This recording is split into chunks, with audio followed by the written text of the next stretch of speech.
Jason Fladlien here. Welcome to this training. We are going to talk about, what are we going to talk about? The prosperity algorithm.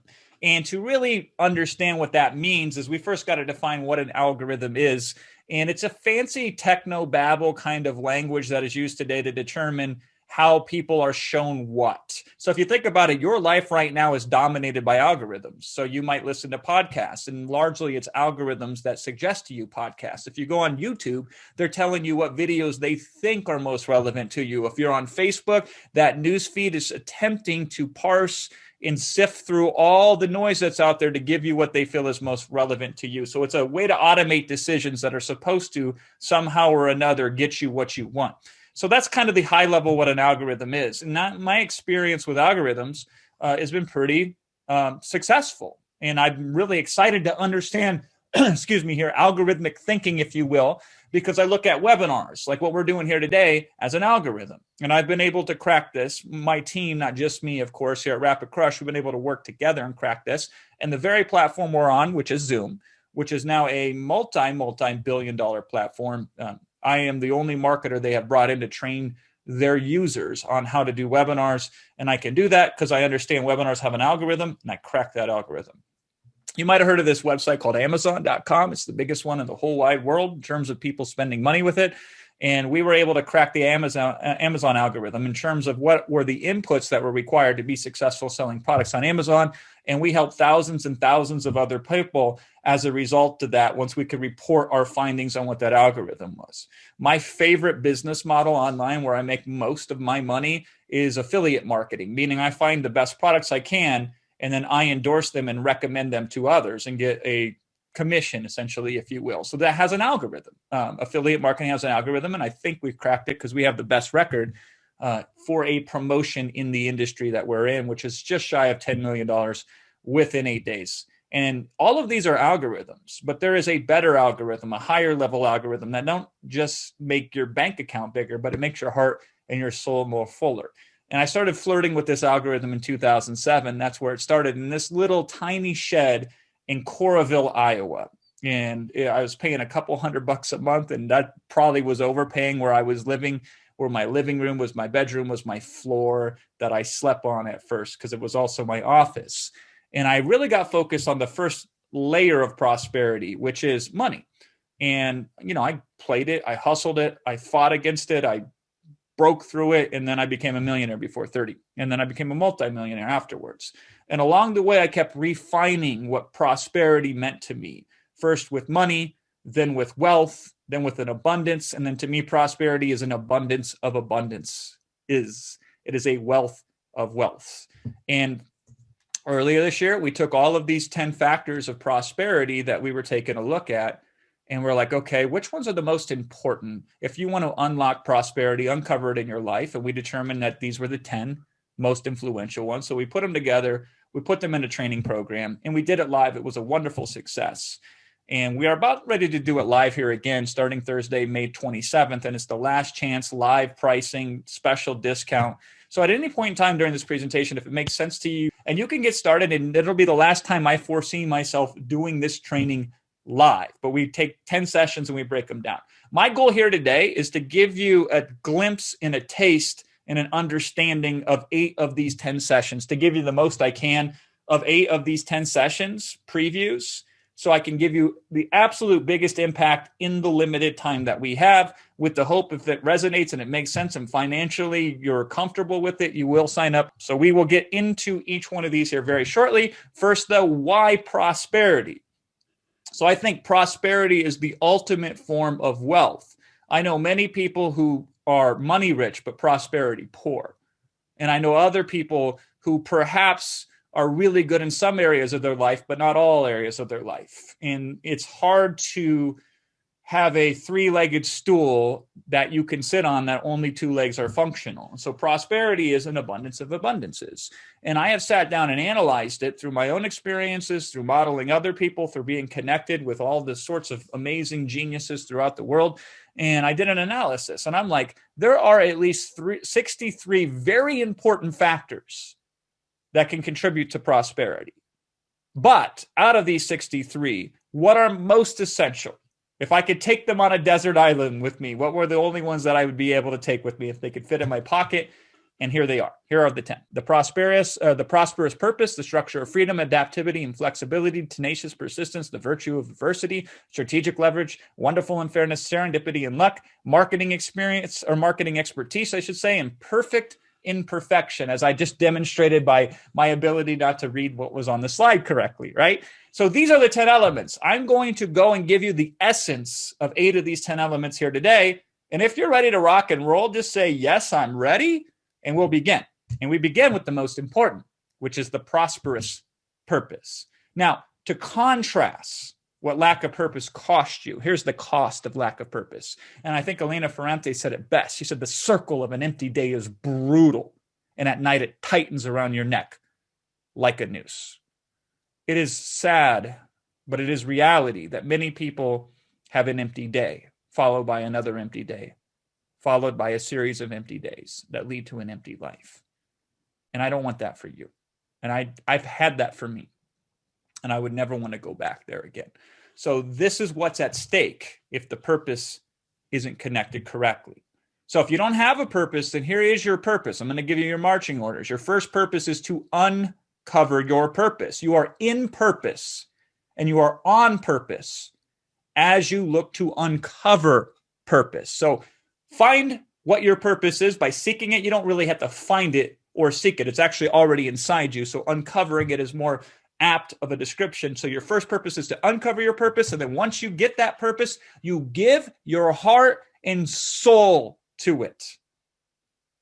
You do that and it doesn't matter what happens to you. Your life will be prosperous, okay? Now that's not how it normally plays out though. So there's some guidelines we should probably follow, and there's some intention and purpose around purpose that we should try to adhere to, right? Now, the pain of inauthenticity, because if you're not in purpose, your life is not as authentic as it can be. Now, let's be very clear with each other here. I don't think there's anything wrong with you. I don't think you're broken. I don't think you need to be fixed. I think that's the wrong perspective to take a look at all of this with. I think there's more of you that can show up. And if you are not showing up fully in pure authenticity, if you are not showing up at the most of you as you possibly can, there's going to be some pain and some discomfort there.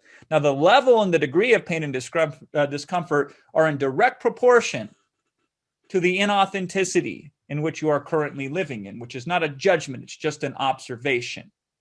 And so it's very painful to be inauthentic, which means to be living in any other essence as opposed to the essence of you.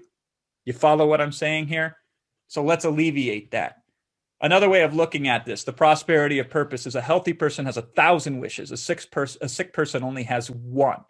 Meaning if you don't have your health, there's very little else that you can have. And that's mental and physical and spiritual health. Now, I bring up health very, very specifically because you may be wondering, well, Jason, where does health fit into all of this? You just kind of took it out of left field there. Well, here's why. Study after study has been done. Unfortunately, not very many studies have been done on purposes. We study all sorts of weird, goofy, minor things that probably don't really matter. We major in minor things. But when it comes to purpose, the limited studies that have been done, they have shown that there's a direct relationship between physical health and those in purpose.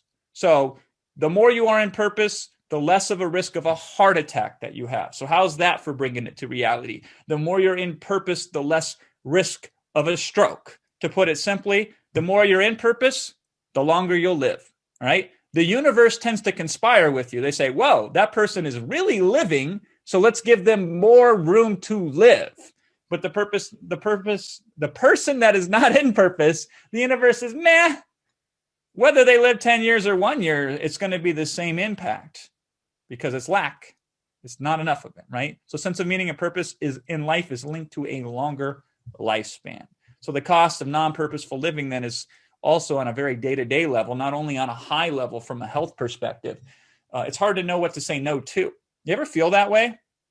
You always feel like, and there's so much opportunity out there right now. The level of opportunity has been magnified, and it seems to be getting greater by the day. So what do you say no to? And it's hard to say no for most of us. And the problem then becomes we become overwhelmed. And when we become overwhelmed, we start to suffer from things like depression, And when we become overwhelmed, it's hard for us to connect. So we become lonely and we're riddled with anxiety. There's an anxiety epidemic going on right now that is 10 times worse than whatever COVID will end up being. The anxiety epidemic is the true epidemic that we have to be concerned about. Because essentially, if you don't live on purpose or in purpose, you tell the universe you're not worth taking seriously. And now you're getting in what you're putting out. So it's hard to start living your life until you first choose the life you want to live. So be this the day where you choose the life that you want to live. And that's your choice. You might not be able to choose everything that happens to you in the way you want it, or choose your parents, or choose when you were born, or choose when you were born, right? But you can choose the intention of how you want to live your life. And I'm going to give you a couple tips on that. Here's how we sync up with purpose, right? Here's a question for you to ponder. You won't get the answer to it today, but you should put it over in your mind and think about it, and then see what you come up with. What are you willing to die for? Because perhaps maybe that's what you can live for. Most people don't think about that, but we all have something or some things or some ones that we're willing to die for. And we say, what does that represent? How can I step into that and live that authentically, right? I like to think about the words, because to me, words are really powerful. They really give me clues into what I'm thinking and what I'm feeling. So what's the difference when you're on purpose and when you're in purpose? Because people talk about doing things on purpose. Perhaps we should consider a different perspective. Let's talk about doing things in purpose. And how do we know when we're in purpose? And one of the clues to that is, what are you most harmonious with? If life is a musical, where are you in tune the most? And make sure that music gets out of you and into the world, right? I'll tell you that one of the greatest exercises you can do, and block an hour or two in a lazy afternoon with your favorite beverage and do this exercise. It's this: in what ways are you still like that 6-year-old self? Because that 6-year-old self was authentic before the world put its pressures and its norms and its constructs on you. That child within you knew the answers already, so you already have it in you. We're going to retrieve them, okay? That's my call to action for you, if you will. And here's why most lack purpose. And I want to bring this up because it's not a character flaw. It's not because you're not smart, or it's not because you've made bad choices in your life, right? The number one reason why most people lack a true purpose that is fulfilling and empowering is that you're not taught. So how should you expect to know something that you haven't been shown? It's really hard. Some of you have been in purpose, or you're 1 foot in purpose, 1 foot out of purpose. You've lost your way. It happens to all of us. Without judgment, gently, kindly, bring yourself back into purpose. It's okay if you stepped out, because it gives you the opportunity to step back in. For a lot of us, we lose the prioritization of purpose, because that world out there, it's trying to coerce you into its purposes, of which there are many. And of the many, there are very few that are beneficial for you, right? So it's time to consider a reprioritization. What are some things we're prioritizing right now that perhaps can be knocked down a ladder rung or two? And maybe purposeful thinking and purposeful living and purposeful feeling and purposeful meaning can be brought up a rung or two, right? Some of you are trying really hard, but your approach is off. So would you be open to advice and insight and instruction? And would you consider investing in yourself and investing in things that can help you with the refinement? Most of you, it's not that you're a mile off of your purpose. For most of you, you're an inch off your purpose. But if you stay an inch off your purpose in the wrong direction, you're going to get further and further away by the day. And here's what a lot of people stop them. Once they say, okay, I should prioritize this, I want to learn a model for this or models for this, is they're afraid, what happens if I go out there and try to find purpose and I miss it? Well, you can't miss it because it's already inside you. And if you're looking for purpose, then you're already in purpose. And all we can do is just see how much more of you in purpose can we get you, and what will happen to you and those around you, the world and those closest to you, when you're in purpose. And of course, I would love to help you do that. And that's one of the reasons why we're excited to kick off this new program that starts Thursday, May 27th, where we run through each of these 10 sessions. We do a deep dive. And so I'm going to give you the very best of everything that I've discovered and found with creating and cultivating and uncovering a purposeful life, so you can step to it and be more on purpose and more in purpose more often. And I'll share everything essentially distilled down from hundreds and hundreds of hours of thinking and insight and modeling on purpose that is delivered to you in one tightly action-packed session. And of course, if you join here before this offer expires, because it's a special offer, not only do you get a discount, which is awesome, but we're going to do this live. And then I always take time at the end of each of these sessions and do specific Q&A with audience members to help them with actual challenges, opportunities, and such that they have related to any of these sessions. So that's session one. That's Prosperous Purpose. But let's talk about the structure of freedom. This is one of the things that I love about the life that I live, or that you live, or the world that we live in, to be more specific, is the paradoxical nature of life, the yin and the yang, right? David Brooks puts it this way, and I like it. It's a really appropriate way of thinking of this. Freedom without structure is its own slavery. Oftentimes we think we're resistant to one or the other. We seek structure because it's super comforting, but then we become rigid in our structure, and that doesn't work. Or we don't want structure because we feel it limits us and it locks us in. And so we have our freedom, but it's so chaotic that we become stuck in freedom and we don't become prosperous. And the reality is all of us have a structure. We default to some sort of structure, whether we are conscious of it or we are not conscious of it. You already have a structure. And John Steinbeck, the famous writer, said it's a hard thing to leave a deeply routine life, even if you hate it. And isn't that fascinating? So that should speak to you the power of structure, shouldn't it? You have things in your life right now. I have things in my life right now. We all have things in our life that we detest, that we do habitually, yet we still do them, even though we don't want to do them. And that's the power. Sometimes it's empowering of structure, or oftentimes it's disempowering. It's limiting. And so we have to flirt with structure and reorganize and find the quickest paths to build the most empowering types of structures. And I'll share a little bit of that here with you today. Now, just to be very clear here, sometimes people get into structure and they get too into structure. So they go all the way from one way to the next, to the next, to the next. I think of this as like crash dieting, yo-yo dieting. They go from not having a good structure in their nutrition and their diet to being overly rigid, counting every single calorie. And then that becomes overwhelming. So then they go back the other way, they go back, and they're always stuck between these two extremes. So where a structure becomes dangerous is it can create a groove, which is nice. It's nice to be in groove, but a groove, if you're not careful, can become a rut. And then you know the difference between a rut and a grave? It's just the depth. It's not that much, a couple feet, and that's it. So we have to be flexible in structure. And I'm going to talk about flexibility here very shortly. But here's the thing that should attract you to the type of prosperous structure, the structure of freedom that we're talking about. You have to reduce your cognitive load if you want to feel at ease in this world. What is cognitive load? Well, let me give you an example, one of many. In 2009, there were 51 billion emails that were sent per day on average. Seems like a lot, right? It's nothing now. By 2020, that number has risen to 306 billion. How many different ways can you order a Starbucks drink? Do you know? The answer is over 170,000 different combinations you can be confronted with just as you consider your first morning decision for most of you, which is, let me get my caffeine, right? The amount of information and choice and what we call noise has increased exponentially, but your capacity to process all that information, all that choice, all that noise has not increased nearly at the same rate.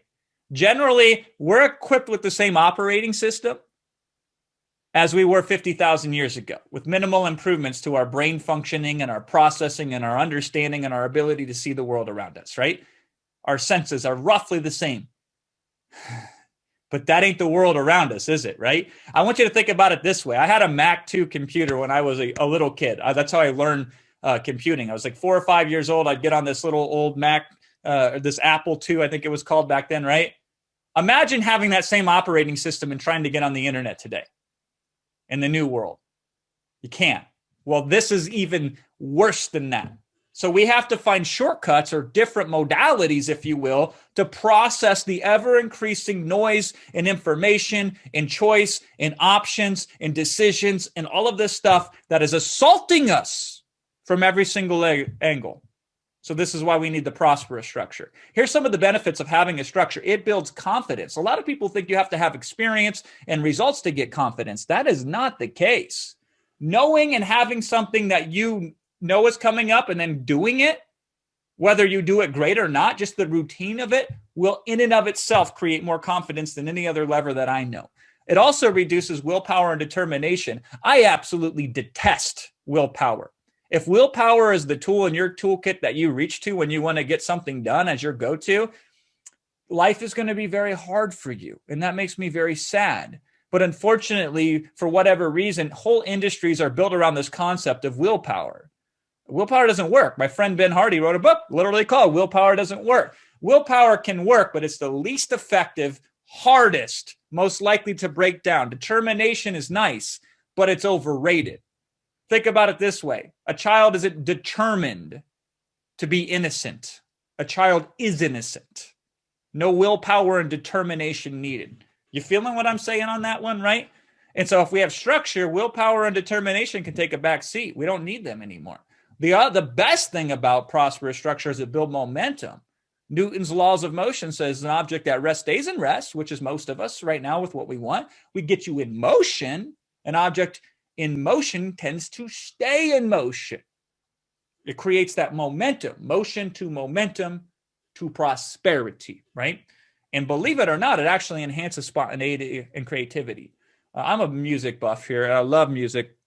A lot of it's been my life for many years. And jazz music is some of the most free-flowing, complicated, yet improv based, where they're just making it up as they go along, genre that exists. Yet it probably has more music theory underneath of it and a deeper understanding of the structure of music than almost any other genre that exists.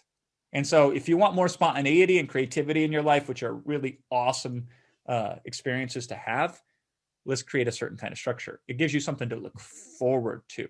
A future you can look forward to makes the present very appealing.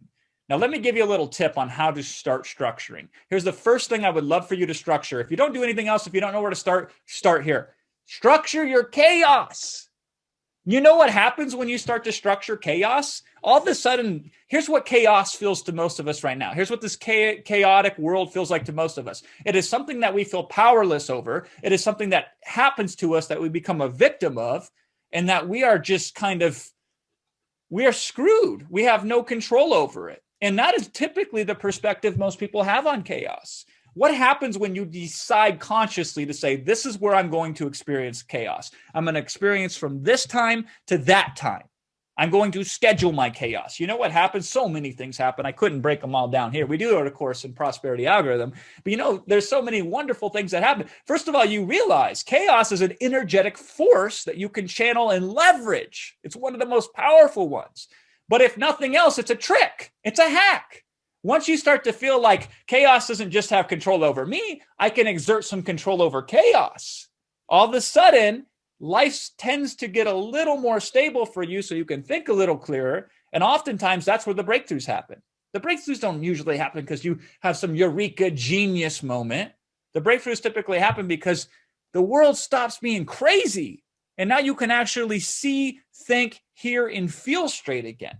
So schedule your chaos. That's a great example of structure. Now, the power of structure is it allows you to more bravely face the unknown. I've studied people that people say are courageous and are brave, and I've observed them, and I've interviewed them, and I've talked to them. I know one of the most successful Mount Everest climbers of all time, and not only as a climber, but also as a guide, as a high-altitude climber, is the first American to have summited all the 8,000-meter peaks that exist in the world in terms of mountains, without oxygen, supplemental oxygen, none of that stuff, right? And people would think he was brave and courageous. He saved lives and all that kind of stuff, but he doesn't think of himself as brave or courageous. He just does it.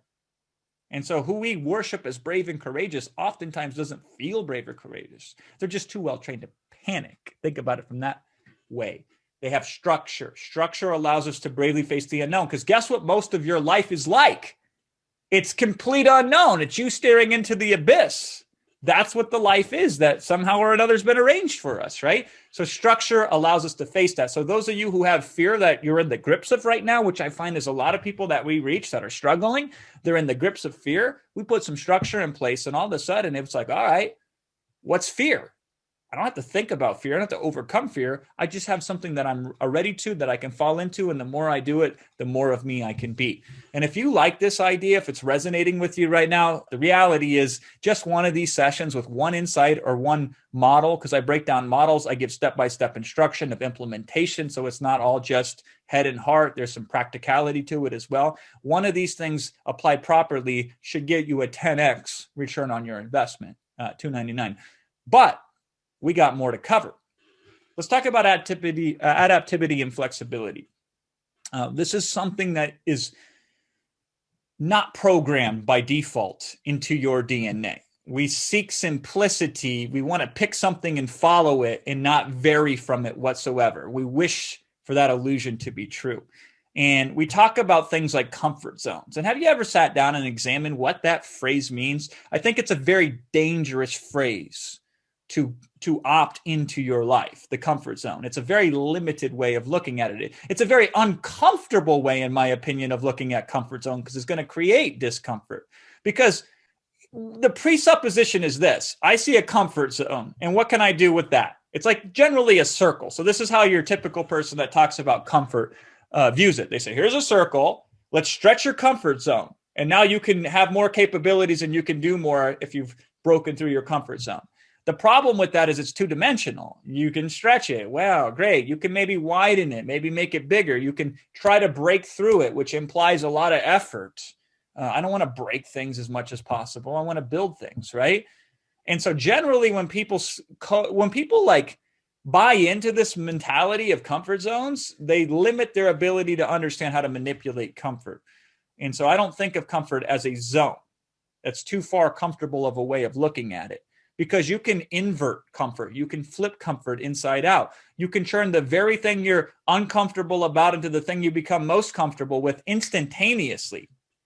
Because forget stretching your comfort zone. One other option is we can make what you're already doing too uncomfortable to continue to do. And I find that works better most often. So if you want to take action, you can try to stretch your action-taking muscles, or you can just simply become more uncomfortable with procrastination. And then action taking happens naturally. If you have this fear of failure, we don't have to stretch that so you can break through it. We just have to point the fear of failure at failure itself. So if you're failing, let's fail at failure. We can leverage that. We can use that. And so this is what you start to realize. This is the matrix that you begin to see, the breakthroughs that begin to occur when you look beyond comfort zones. Here's the prosperous way that I would love for you to start thinking about comfort and start feeling comfort. Look at it as a tesseract. So this is a tesseract. And a tesseract is a very unknown kind of concept in our world because it's a multi-dimensional thing beyond our typical 3D dimension that we live in here. So think about it this way. A tesseract is a cube of cubes. It is to the cube what the cube is to a square. 4 dimensions. And so if we can understand the world, life, prosperity, comfort in 4 dimensions or greater, what happens? We see more of what we can be, how we can be in prosperity. We don't have to limit ourselves anymore. There's a systematic construct that is limiting prosperity in all of us based on these ideas that we have decided are true. And then we quit examining them, right? So we need this flexibility. We need this adaptivity more than ever. The problem with certainty, which is what people seek for, they don't want flexibility. They don't want adaptivity. They want certainty. The problem with certainty is this: it doesn't exist. The only thing that is certain is uncertainty. But the more we cling to and seek and desire certainty, the more we do that at the expense of openness, of curiosity, of acceptance, of learning and growth. And so we have to be okay. We can't fix this. We just say, I acknowledge and I understand uncertainty. How can I utilize this into prosperity? Here's something that's very interesting. If you study every single trauma that has happened to somebody, an emotional or physical trauma, inflexibility is a commonality in every single trauma that exists. And this is what happens when you're in trauma. And I know I've been diagnosed as a post-traumatic stress disorder based on the very rough upbringing that I had in my life. is when you are faced with trauma, or if you even get triggered back to past traumas, you go into this one state of fight, flight, or freeze. Those are your three options. Very inflexible. You're trapped. You fight, you flight it, or you freeze. But if you want to thrive, you need more options. Like asking for help, I think, is a very valuable option to have instead. But if your brain gets hijacked because you go into trauma, you are left with only three options. So if you want to thrive, we got to figure out what else to do. How do we become more flexible? How do we stop that from even occurring? How do we lean into adaptivity and actually use that instead of resist it and try to ignore it? Lack of flexibility, here's what happens when you show up. And most of you, and I say this with love because this is an opportunity for us to change, but most of you, when I sit on live sessions with you and we do these types of trainings in person and individually, here's where I see where limitations occur, where people aren't getting what they want. It stems from lack of flexibility, which shows up specifically in these ways. Filtering. You only see the downside. So when I'm teaching business people something, nobody says to me, hey, Jason, what happens if this works so well that I get to my goal in 1 year as opposed to 10? You know what everybody says to me? What happens if the sky falls? What happens if this thing occurs? What happens if that thing occurs? Like the worst possible downside. They're only thinking about all the ways it can go wrong. And I find that fascinating. It's a lack of flexibility. They don't allow in other options other than catastrophes. And speaking of catastrophes, they become fixated on worst case scenarios. Think about it. The probability of such scenarios occurring may be 1 in 1,000, 1 in 10,000, 1 in 100,000. But they don't think of all the other more likely outcomes that could occur, more likely things that could happen, because they become fixated on worst case scenario. It's a lack of flexibility, right? I say to those clients, I say, listen, if you cross the street, you could get hit with a bus. So should you not cross the street, right? We got to live our life. But when we get rigid and we become inflexible and we don't learn to adapt, this is how it shows up. We become learned helpless. We're not helpless, but we learn how to become helpless. And so we have to break through that. And here's the thing that you have to be aware of too, because a lot of people don't see this. When we become inflexible, we focus so much on outcomes. We jump to conclusions. Well, this bad thing can happen, or I can't do this, or I can do this even, right? Because we don't have flexibility and we don't have curiosity and openness. And you know what's weird about life? If you're always looking to the end, you miss what's happening around you. Think about it like this. There are two sides pulling you. Your past traumas are pulling you in one direction. The future of what you're seeking and looking and hoping to attain one day, someday, is pulling you in the future, and you're not in the present ever. And that's where prosperity occurs, right? And all of this leads to what I refer to as the disease of indecision, where you can't make a single decision. You can't even start to make simple decisions anymore because of everything that's happening to you. We need a better way, right? Here's a prosperous thought to consider. 99% of the decisions you're going to make, they're not right decisions. They're not wrong decisions. Almost all of them are simply things that need to be decided upon. And then what happens as a result allows you to make new decisions, better decisions, more empowering decisions, more accurate decisions. But people are so fixated on making the right and wrong decisions that they end up making no decisions. They suffer from the disease of indecision. And I don't want that to happen for you. And in fact, some of you will suffer from the disease of indecision with prosperity algorithm. You'll know you want it. You'll know it makes sense to you. You have the disposable income to make a go at this. But you're also thinking about the 6,272 other things bouncing around in that beautiful brain of yours.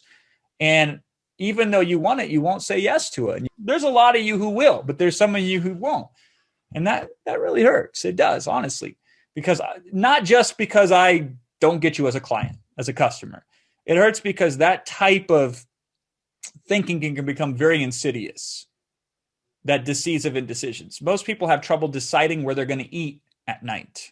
Should we go to Italian? Should we have seafood? Should we do Chinese? There's no right or wrong decision there. There's just a decision needs to be made. So if this resonates with you, I think you should make the decision that is in your heart. If it's yes, I think you should sign up for the prosperity algorithm. This is the last time we're going to be doing this live, last time at this special pricing.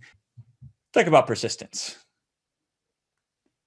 I would love it for you to have the following obstacle handling mindset. I would love it if you had on cue, whenever you wish to, you could push a button and a tape would play in your brain. And it would say to you the following: when encountering an obstacle, here's what you would hear. You would hear yourself with the most powerful tonality possible say, I'll go over it. I'll go under it. I will go through it. I'll pick its lock. I will, if I have to, drip sweat on it until it erodes, if I must. Now, if you had that sort of state, that obstacle handling mindset, let me ask you this question. How successful do you think you would be? The answer is very successful, right? In Prosperity Algorithm, I'll teach you exactly how to install such a state. I have ran that scenario with visualization and different mental exercises millions of times. And so it's no wonder when an obstacle shows up, I say, okay, I know you. I'm aware of you. I'm familiar with you. Hi, how you doing? It's good to see you again. It's been a while, right? Or maybe it hasn't. Maybe I see you all the time. You're a regular around here. But you're just a thing. You are just something that I know is going to happen. And it's not going to prevent me from getting prosperity anymore. It's a state, all right? And this is what we want to have for anybody that's going through. It's not that you're not going to deal with challenges. It's, are you going to be tenacious in your persistence to not let them slow you down on your way to becoming the most you that you can possibly be? Now, here's something very interesting in the science of prosperity that I studied, that I went really deep into, that it was an aha moment for me. Persistence goes hand in hand with compassion. The more compassion that you can have, the easier persistence becomes. It's weird how these two are interrelated, but they are. And that's a very interesting, very deep kind of knowledge that I have not really seen very often espoused or conversed and talked about. Because let me put it to you this way. Let me prove my point to you, if I may. Prosperous compassion looks like this. If you feel worthy of the endeavor, the task is already half finished. Now, some of you on this very call, you want things, but you don't feel worthy of them. And that's your biggest limitation. A few people earlier, before we kicked off this training officially and started hitting the record button, I asked them, hey, bring up some stuff to me that maybe I can weave in and consider in this presentation. And the number one most common thing was related to financial challenges and obstacles, or money blocks, if you will, right? And I will almost bet 100% of those individuals, it's because they don't feel worthy of the prosperity that they want. They don't feel worthy of the finances. They want the $1 million in the bank account, but there's some part of them that, if they examine, makes them feel like they're not worthy of $1 million. Which it is what it is. I mean, if that's how you feel, that's how you feel, right? The reality is you're worth more than all the money in this world combined, is the reality of it. But if you can't see that and feel that, it's not going to happen. So you got to be compassionate towards yourself. You got to say, damn it, I want it, and that's okay. I want it. Why do you want it? I want you to practice this. If somebody says, why do you want X? You say, because I do. And they say, well, why do you want it? Because I do. That's the end. I don't need to justify it. If it's calling out to my heart, I need to accept the calling. I don't need to justify it. But you're taught to justify it. And then you start to feel like maybe I'm not worthy. And then self-doubt creeps in. Oh my God, that's disaster, right? If you feel worthy of the endeavor, you're already more than halfway there, honestly. Also, if you can be compassionate, it's the greatest solve to healing emotional wounds. We all are going to have setbacks. We all are going to have unexpected bumps in the road. Loved ones that we're close to will die before we die. It is tragedy. It hurts. Having compassion towards yourself, towards your enemy. I think that's needed more than ever. Wouldn't you agree with that? Having more compassion towards your enemy. Not for what it does for them, but what it does for you, right? It heals the wounds of setbacks. It's hard to run a race with a broken leg. So we need compassion to heal, and that healing allows us to continue to be persistent. Most people aren't prepared to heal from the licks and bruises they're going to take on the path to prosperity. And so as a result, they don't know how to heal when healing needs to be occurred. Here's what I love about this. Prosperous compassion allows fear to take a passenger seat on the journey. We don't have to banish fear. We don't have to fight it. We don't have to get rid of it. We can acknowledge it. We can say, there you are. You can come along for the ride. but you're not driving anymore. Go ahead. Come on, sit in the passenger seat. I see you. You are a part of me, but there's also another part of me. And that's the part that's going to help drive us. All right. Here's an irrefutable fact. Anyone on this webinar right now is absolutely incredibly persistent, down to the person. Yes, even you, right? Let me prove my case 2 different ways. First of all, you know how many of the millions of ways that you should have died by now? Yet your stubborn heart keeps beating beat after beat, 60 to 100 beats per minute, 60 times per hour, 24 hours a day, right? 52 weeks in a year, 10 years in a decade. Isn't that insane? You know how many seconds, you know how many heartbeats that is? That is persistence. That's what I'm talking about. Now think about it this way. There was a point in your life when you couldn't even say the word mama or papa or dada. Couldn't say anything. And then you learn how to say a word, then 2 words, then 3, then a phrase, then a sentence. Pretty soon you begin to express yourself. And now you're speaking a complex language. And why? Why did you do it? Because you wanted to. That's why. And that should be why prosperity is yours, because you want it to. And that will fuel your tenacity and your persistence. And once you have that, inside prosperity algorithm, here's the attitude. Here's the state we live in. When we hear sky's the limit, we say, hardly. The sky is a good start because there's a whole outer space out there. And there's an outer space behind that. And what's that going to look like for you?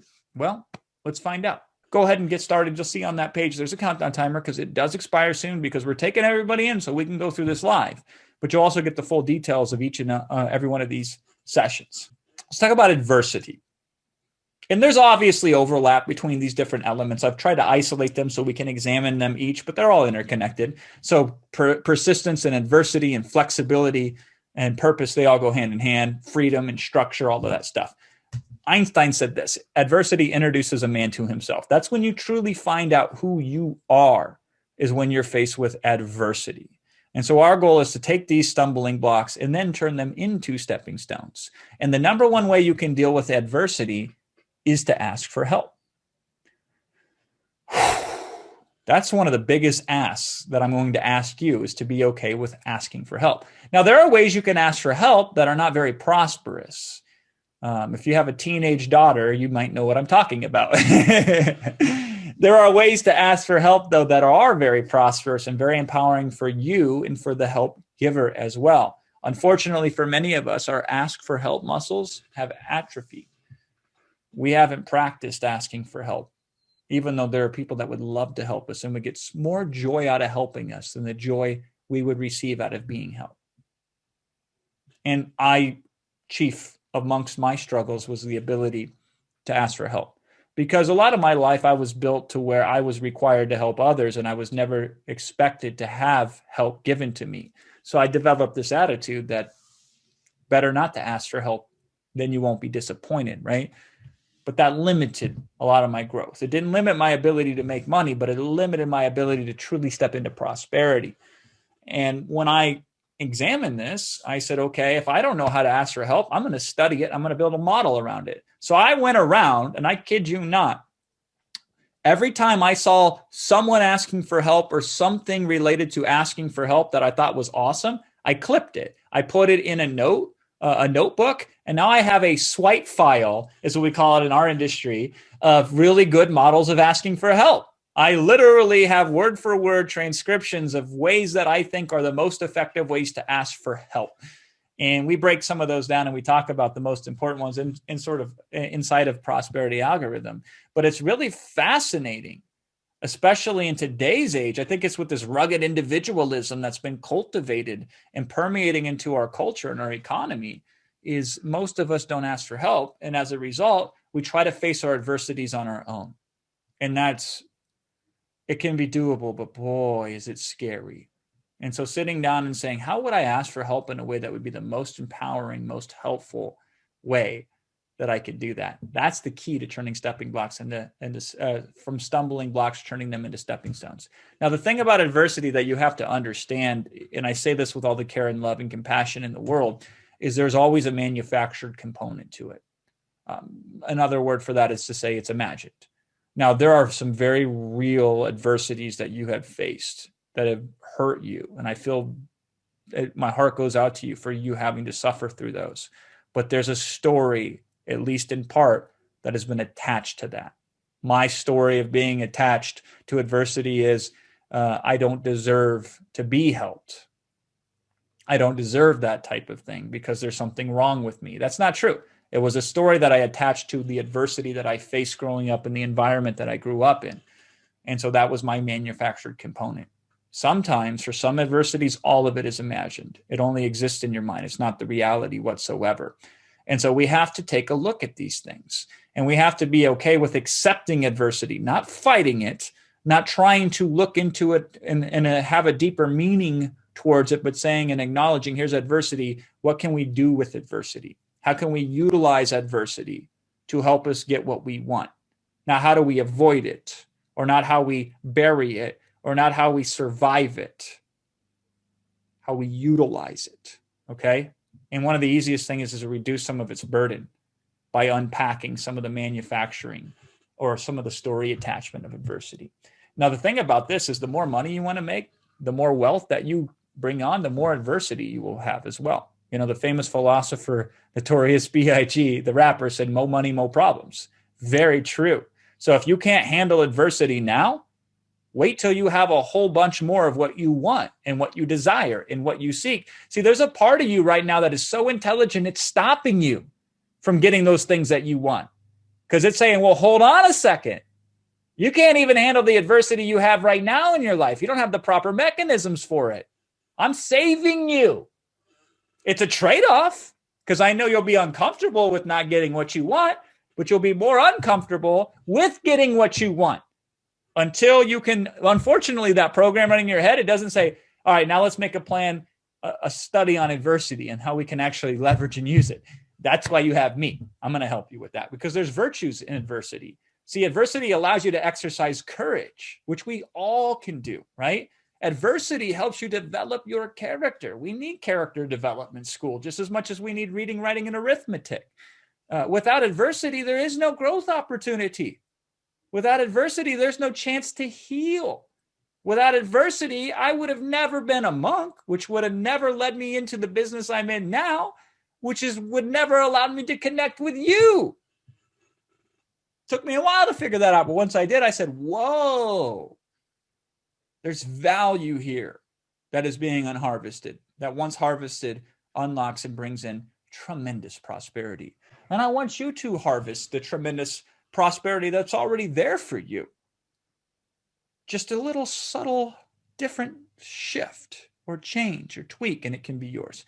And I think we can help you. You got nothing to lose. We got a money back guarantee backing you. If you don't like it, you get your money back. It's as simple as that. I would just love it if you went deep diving with me now. Because think about it from this perspective. We're only given a sample size, a selection. I've kind of curated some of the best hits or some of the simplest concepts that I can break down for you on a webinar like this. But we go full inside a prosperity algorithm because I have the luxury of devoting a full session to each one of these concepts of prosperity algorithm. Speaking of this, let's talk about leverage. Leverage is one of my favorite ones. It's the one I probably first unlocked and best understood that allowed me to then unlock the rest of these levers inside a prosperity algorithm. And let's define what strategic leverage is. Strategic leverage is getting more out of what you already have. And you have a lot more than you think. I have yet to meet a person who truly understands all of what's inside of them already existing. Many of us, we only see maybe 1% at most of the potential inside of us. That's why we need other people to help us. That's why we need mentors and coaches and community, because it's easier to see it in somebody else than it is to see it in yourself. You have so much within you already. The goal is, how do we get that out? How do we have more of that show up? So a lot of people are looking outside for the answer. I'm telling you, I'm helping you point your eyeballs inside to look for the answer first.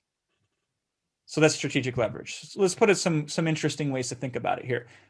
You know this phrase, you can lead a horse to water, but you can't make him drink. That's a lie. Of course you can make him drink. So strategic leverage says, okay, the horse is by the water. How do we make him drink? Well, we give him salt.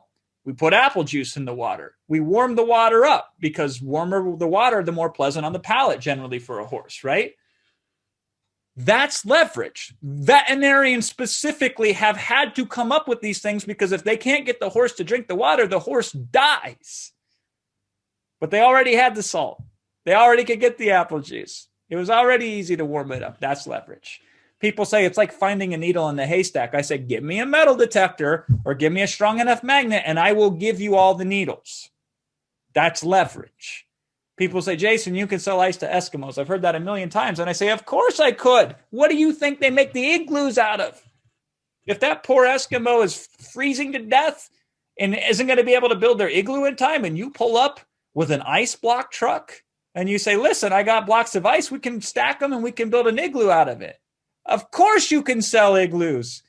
Of course you can sell ice to Eskimos. Of course. That's leverage, right? Archimedes, one of my favorite quotes of all time, said this: give me a lever long enough and a fulcrum on which to place it, and I shall move the world. Now, people think about that just in this exciting, sentimental sense, which is true, but he meant it in a literal, physical sense, like calculating it. Like a geometrical, okay, what's the lever, what's the size? And it's true. One person could move the entire earth if they had a lever, an actual lever, and they could place it on something to have leverage.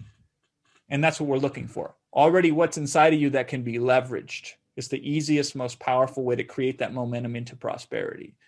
Another way of looking at it is this: every disadvantage has within it an equal or greater advantage. Learn this. Memorize this, if you will. This is a natural reflex for me now. I know that whatever I encounter, whatever weakness I have, within it, there's the seed of a greater strength, an equal or greater strength. Every challenge you have, within it is a greater or at least equal opportunity to it. There is no such thing as good or bad, really. There are things that are limiting and there are things that are empowering, and that's it. So people say, I have fear, I can't do it. I say, let's use your fear. Fear is powerful. One of the most powerful energetic forces that exist. We can use fear. Give me your fear. We will do amazing things with it. We will leverage it, right? You say, but Jason, I'm easily distracted. Fantastic. Let's distract you by the beauties and the marvels in the world. And you will see more show up. Be distracted by the wonderful miracles that exist all around you. I don't know a better way to do it, right? We can leverage distraction. You say, Jason, I can't get around to taking action. I'm procrastinating all the time. I say, fantastic. Let's utilize that procrastination and let's procrastinate it on your limiting behaviors. Let's just point it at something. Let's subtly shift it very quickly, very easily. We don't have to fight procrastination. We just divert it. And pretty soon we'll have you getting around to your limiting behaviors later. Yeah, you'll get around to those later. We can use procrastination. So a lot of people want to fight the very things that are in their life and resist them instead of employ them. We call this swimming downstream, not swimming upstream. Here's the single greatest lever that I will teach you inside of the prosperity algorithm. It's perspective shift. I've made a whole study on this. I'm nearly obsessive on perspective because what I discovered, here's a little trick to living in this world. If you change the viewpoint in which you see something, you can change the meaning and the feeling of everything. This is Einsteinian physics. This is the theory of relativity that Einstein created in the world, applied in a very practical way for us mere mortals, right? So here's some examples of perspective shift, and we'll break these down deeper in prosperity algorithm. So people see a problem, they look forward. You can also see a problem as already solved and work backwards. Sometimes the easiest way to understand what to do next is to say, this is already solved. What did I do to get to the solution? Not, how do I get away from the problem? That's a perspective shift, right? One of my favorites is to see it through the eyes of a child. There are many instances in which a child can solve problems much easier than an adult because they don't have these learned constraints and these societal norms and these pressures and distractions are placed on them like an adult has. So if a child were to solve this problem, how would they go about doing it? Here's a little tip for you. The simpler answer is usually the better answer. We tend to make complexity out of simple things. You ever see a remote control with like 120 buttons? How the hell did that happen, right? It's because we didn't see it through the eyes of a child. A child will see simple solutions, and that will give us clues, right? Here's another one. We always look at what we can add or what more we can do. Start to viewpoint from negation. What can we remove first before we add anything? Our general inclination is to add more. How's that working out? Not very well. What if our default behavior was first eliminate, next add? So removing things can do wonders. That's leverage, right? You could take anything and make it either significant or insignificant, depending on what you compare it to. So learn to compare things in a way that's advantageous for your prosperity. Because some people don't know how they can make $1 million. Well, let me put it to you this way. There are 7.8 billion people on this earth. And you're telling me you can't find 1,000 of them that would spend under the right circumstances $1,000 with you. Out of 7.8 billion? If you could find the drop of water in the ocean that is just 1,000 people and get them to spend, whether at once or over the life cycle, $1,000, guess what? You've just made $1 million. A lot of people think millions is a lot. I see millions as not a lot. It seems insignificant to me. We can make anything insignificant. You know, the sun is 93 million miles away from us, yet it gives us nourishment and nutrition. We couldn't survive without it, right? How powerful is that? Within you, there are these neurons that are running around in your brain. And you know how many there are? About 100 billion. But you know what's even more fascinating? The connections between those neurons, they number in the quadrillions. Within you, there are quadrillions of connections already happening. You tell me that's not great. You tell me that's not massive. That's not empowering. You might think of yourself as just one person. I think of you as 4 quadrillion connections just in your brain alone. What to speak of what you have to give to the world. See, leverage is that immediate level up to start the momentum inside a prosperity algorithm. That's when things start to cook. And I want you to have that cooking for you. I want that to be on your stove. $2.99 is the last chance to get in at this price and to get it live. And if those of you, there's some of you here that have been on it live with me already. And you know how good I am when I can take the very principles that I first teach in the first hour of the session. And then in the next half an hour, however long, I tend to stay on when people keep asking for help. I love it, right? Me applying the specifics of what we just taught in action because I live this.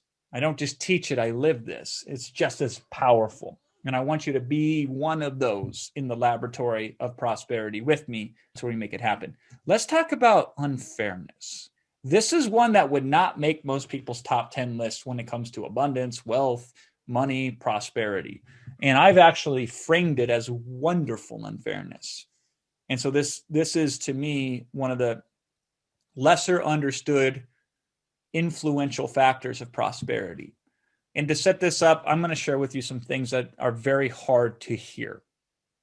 And I share this with you with empathy and compassion, because this is heartbreaking stuff. This breaks my heart. And if I dwell on it too much, it really brings me down. Because there are some serious, cruel injustices of this world. There are just many, many, many bad things that happen every single day. There are 150 million orphans, parentless children, practically doomed from the start. They're not starting on ground zero. They're starting way below. They have to fight just to get to a baseline that most people just accept as natural, right? There's a lot of ways you can die. So it's sad that suicide is one of the top ways that people end up leaving this earth. It's the 4th leading cause of death in the world. At someone's own hands, their life ends. Even something as simple as access to clean, fresh water. Like we turn on a tap and magically water comes out. Over 1 billion people on this planet don't have that luxury or that benefit. And, you know, when kids write to Santa Claus and they say, here's what I want for Christmas, the most requested item that a kid writes in is a dad. It's tragic. There's no other way to talk about it. It's heartbreaking. It is sad. And you know what? It used to upset me. I call this righteous indignation. I used to get so angry about this, these injustices in the world, this unfairness. I would get so mad. And then I would say to myself, that's good that you're mad, because take that anger and go right some of these wrongs. Use that as fuel and motivation. And that'll help you with your willpower and determination, right? And I got trapped into that. Other people, it's not anger or outrage that gets them. It's this sadness or this guilt or this feeling of just, they just can't move on because the world feels so unfair to them that they just want to crawl up in a ball and die. So these righteous indignation states and these states of absolute, utter despair, I'm going to make a bold claim on them. Especially anger, because I see a lot of that happening right now in this world. I think this, if you want to know what the gasoline of anger is, it's called social media, right? I have never, and I repeat this because I don't like to make universal statements because mostly they're not true 100% of the time, but this is one I feel comfortable making. I have never found a situation where anger was the most empowering state for achieving prosperity. Every single time when I've assessed other states, I found that they were just as energetic and also made me feel better than anger. Anger never really made me feel good. So I say, anger is always a lesser state that I can assume. It's not as uplifting and empowering. It is empowering. It's never uplifting. It can be empowering, but there are other equally or more empowering states that are also uplifting. Because nobody wants to be around the person who's angry all the time. You don't even want to be around yourself when you're angry all the time, right? There are alternatives. And this allows us to not get so upset and so angry at the injustices of the world. We have to find other ways to operate if we truly want to be more resonant with prosperity. Put another way, carrying the burden of unfairness on your shoulders will cause you to fall and not be able to get back up. So I want you to consider this. I'm going to be very conservative with these numbers. It's probably worse. But say you only spend 10 minutes a day feeling like a victim or feeling like something is unfair or feel like you got the raw end or feel like you should have gotten more than you got, right? If you only spent 10 minutes a day, which is not that much, and you only did this starting when you turned 18. So the average lifespan currently is 78 years. So 60 years on average a person spends in adulthood. So at 10 minutes a day, over 60 years, you will have spent 152 solid days of your life living as a victim. You want to talk about what's unfair? That is unfair. You are being unfair to yourself. What if you spent 10 minutes a day instead of stepping into something better, like prosperity and more empowering? Then you would spend, if only 10 minutes a day over your life cycle, the average human being would live 152 total full-on days in harmony, in prosperity, in connection. Imagine how boring life would be if it was fair. You couldn't. Will we all get the same stuff? We're all the same. There's no opportunities out there. It's limited, right? It's a trade-off. It sucks that the unintended consequence or the trade-off has to be suffering.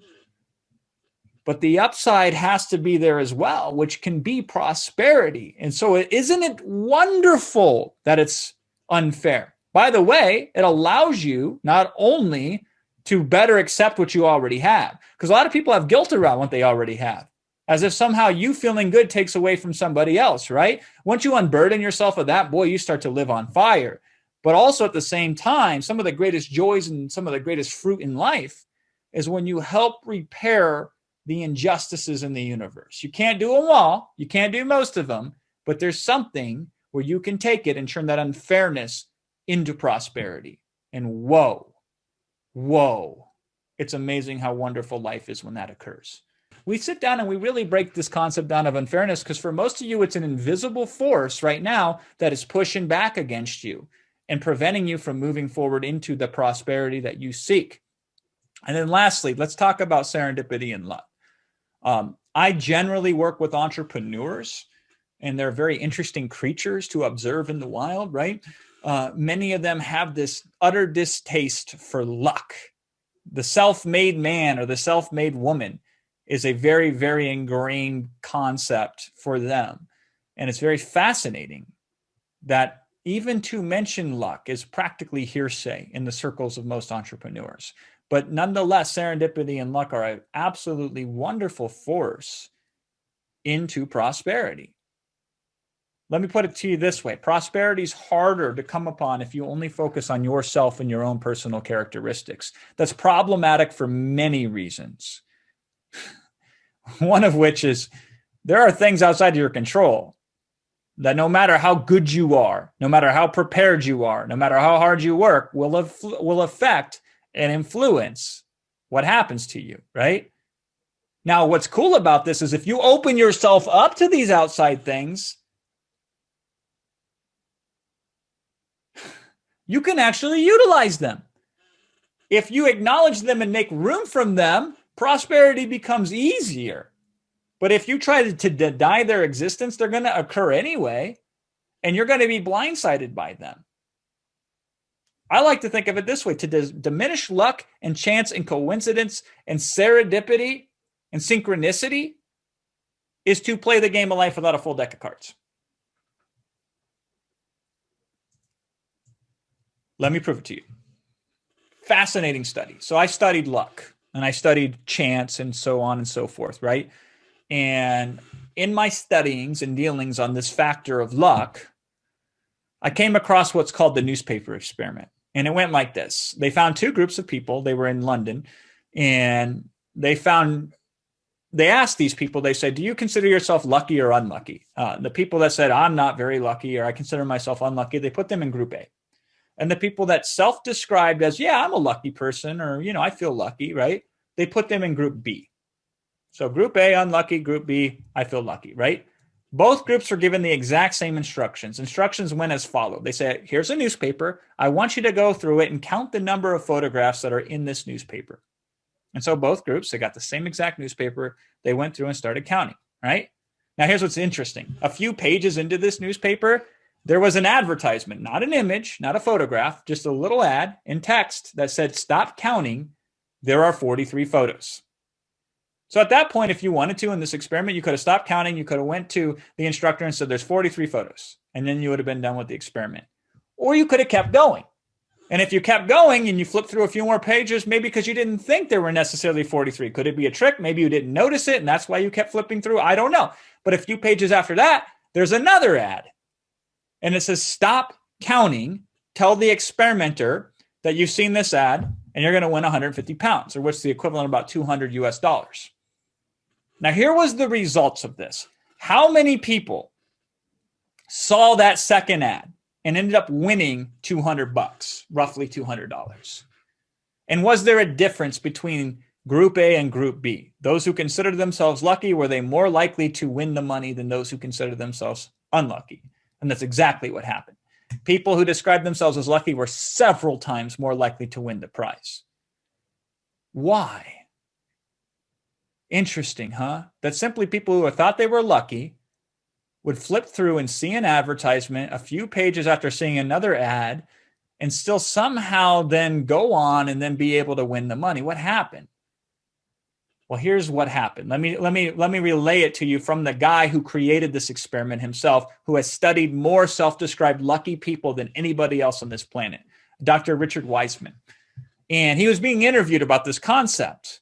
And a reporter was incredulous. He was saying, well, come on, though. Like, he kept trying to fight, and he was very antagonistic against Dr. Wiseman. And this is what he said. It's a literal quote in an interview. You can look it up if you want to. He says, but can we acknowledge that sometimes bad stuff like car accidents and natural disasters just happens? Sometimes it's purely bad in life, and there's nothing good about it. Can we acknowledge that?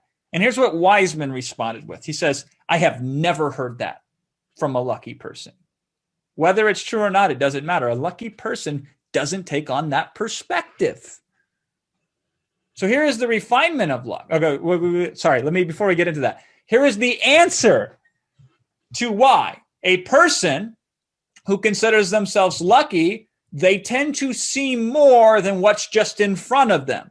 because they're open to the idea of randomness and chance and opportunity.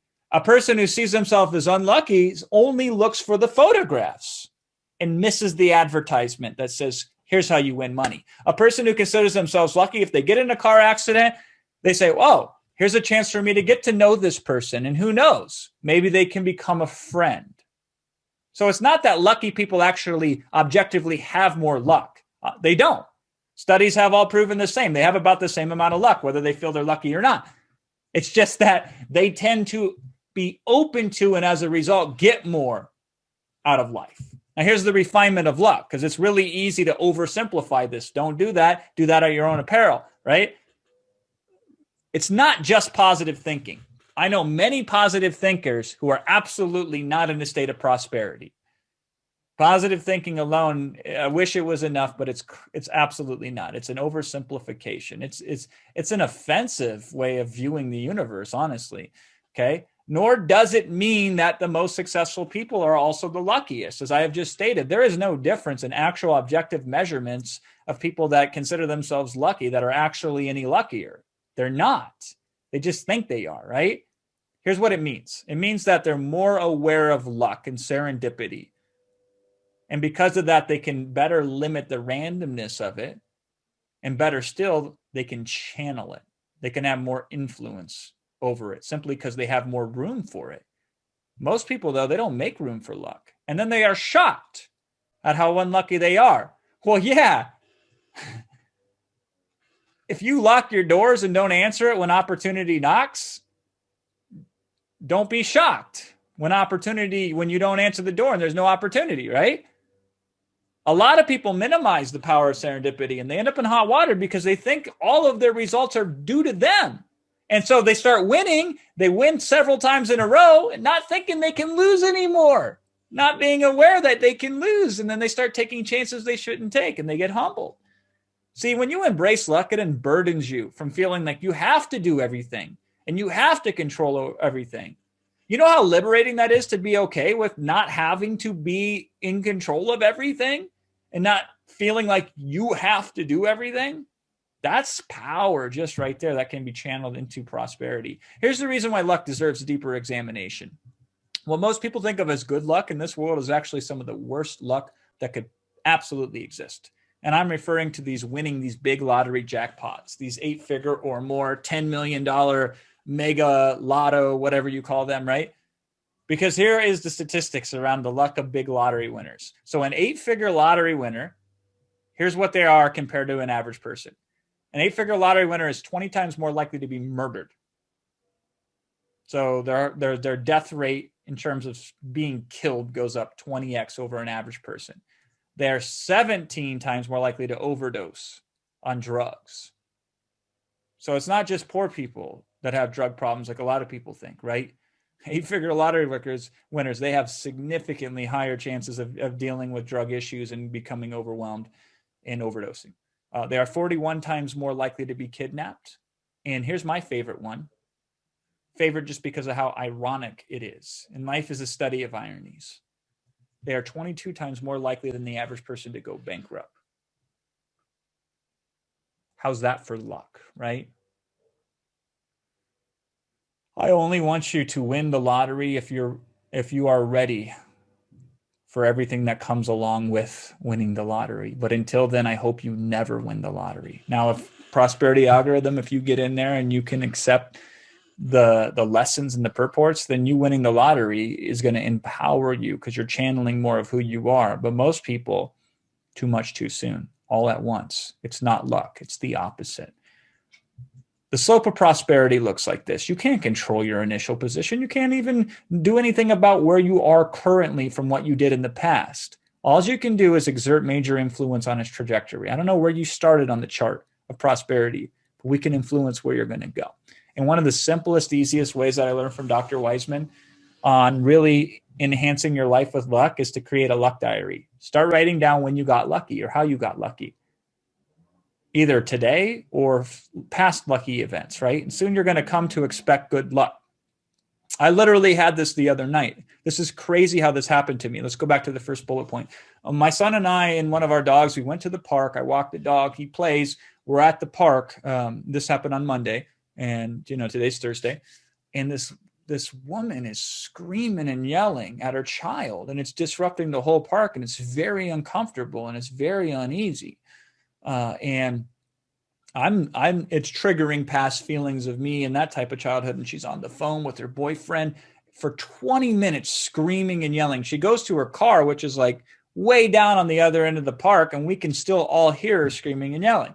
And part of me, I'm thinking, like, what's my son? How's he interacting, or how's he doing with this? So when we go home, on the drive home, I said to him, I said, hey, Max, did you hear that woman screaming and yelling? And how did you feel when you heard that? Because I wanted to give him a chance to process that, because that can be traumatic to a child, even if they're not in the direct line of fire. And I was uncomfortable and I felt uneasy. And we talked about that. And what was fascinating is the conversation that we had. It was so enriching, and it made me feel closer to him than I'd ever felt in my life based on that event. So instead of looking at it as, oh God, we're so unlucky that we were in this situation that was uncomfortable and disruptive and even potentially traumatic, but because we could process it together and create this bond, I honestly sat and reflected the next day and say, wow, how lucky was I to have that opportunity occur? And of course, I knew what to do with it when it occurred. But boy, I started to look at that as being lucky. Fascinating, huh? See, the expectation of good luck will cause you to be more open to opportunity and be more grateful and compassionate to those around you, which will empower your prosperity.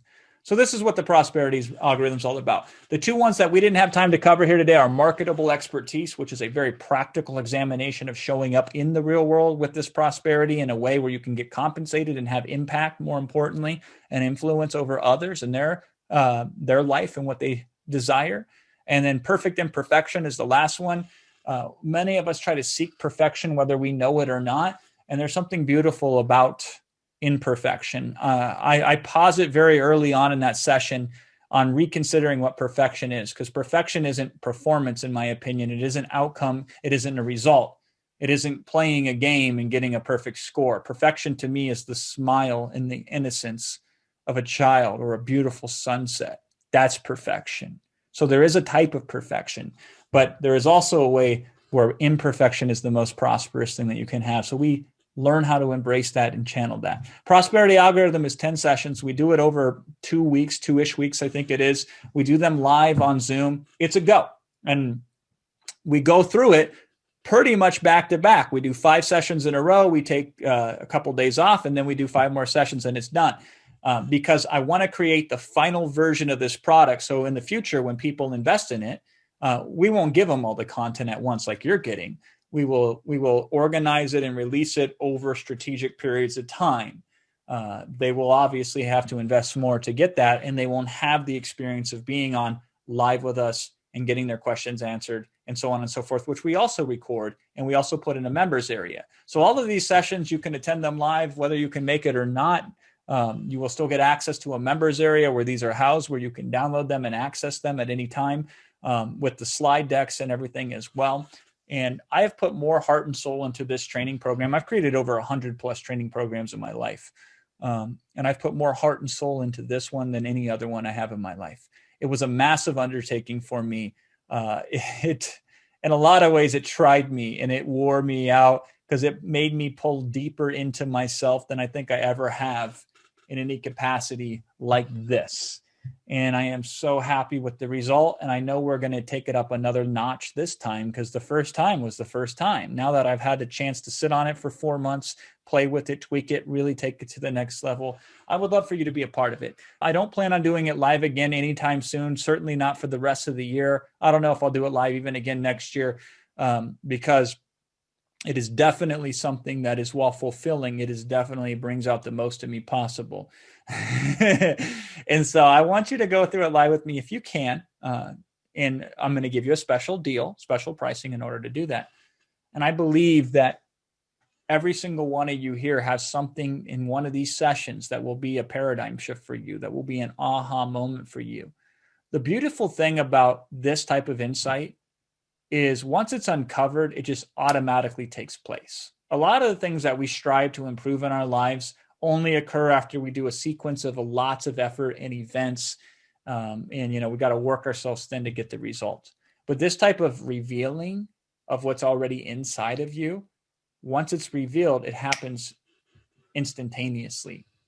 These flavors of prosperity begin to take over, and they multiply together. They don't just incrementally add up, they exponentially multiply. So where I'd like you to be, go ahead and get signed up. We start May 27th. There's a countdown timer on that page because we're going to close up before we start the live session. So everybody's in it together. We all get on the boat and then we take off and we sail into prosperity. Will, if we got any questions here, I don't know if we do or not because I haven't looked at the chat, but if there's any simple things that I can address here very briefly towards the end of this training so we can get the replay out to everyone, now is the time to take a look at that. Jason, amazingly enough, there are no questions that I see, just comments of gratitude. Folks, you touched folks today, and that was extremely powerful. So actually no questions, just lots of comments, which I will share with you later when you have time to read them. Excellent. So that makes me feel good. And if you give yourself a shot, don't give me a shot. Give yourself a shot. You are worthy of this prosperity. And for whatever reason, our paths have crossed. And if you feel it in your heart, then it probably is the right thing to do, especially because we have that money back guarantees. And get started. I want to express my appreciation to the kindness. I could almost feel it. This is what's weird about this stuff, right? Will, is like, I just sensed that I knew there wasn't going to be questions. And I could just sense this dual gratitude being channeled back and forth, like a relationship, like an umbilical cord between a mother and a child that is connected, where both are getting something together and empowering each other. I just felt that today. So I want to acknowledge that and put that back out there to everyone. And I appreciate each and every single one of you. I hope in some way, somehow, regardless of whether you sign up or not, you can live a life that is more prosperous. Because here's the deal. The more of you that are in prosperity and in harmony, the more I will be in harmony as well. The world is greater when more of us are in prosperity. So let's be the change together. Jason, before you go, I'm going to interrupt you because a couple of comments came in that I think are really important for you to hear right now. Let's hear. I'll share the rest of you with you later. But thank you, Jason, for this lifeline. I never realized how rutted I am. And it's good to know there's a proven roadmap out and up. And that was from Joseph. Thank you, Joseph. Mark says, my purpose in life is to help others like you have started to help me today. Isn't that interesting, right? I often find that purpose is sparked when somebody does something for you. It helps you understand the power of it in a way where you want to channel that as well. And I always look at it like this. It's like, I don't really help you. I show you how to help yourself, which is really interesting, kind of a little discernment there. And so I'm excited that I was able to open up things for you to feel that state of insight and learning and helping. And it would just please me to no end if you took that and put that out there, right? And that's my mission.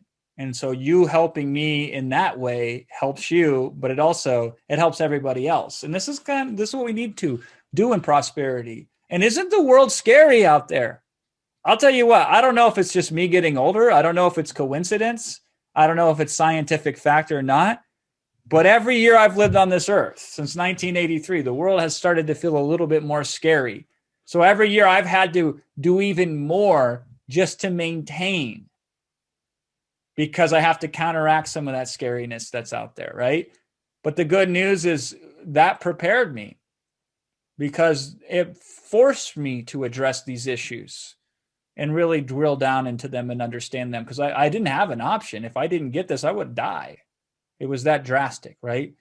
And now to be able to take that adversity and churn it into this for you and share it with you is great. Of course, I know I can do more for you inside of Prosperity Algorithm. So my hope is the following. My hope is you said, whoa, this was awesome. I got a lot out of this today. I was touched. I was connected. And then you can say to yourself, imagine if we could do this 10 more times. That's the sales technique that I'm using on you here today, right? It's like, whoa, if that was free, Imagine what happens when I invest. And if you can't invest, I would love for you to invest. And I think you will at some point, sometime. I just would love for it to be right now. I will attempt to summarize and roll back up here again. We're going to get started. It has been an absolute pleasure being in your service here today. And hopefully the ripple effect of what we do together today will continue to grow and magnify in the days and weeks and years and lifetimes to come. I'm Jason Fladlien, and I'll be seeing you inside Prosperity Algorithm here shortly. Bye for now.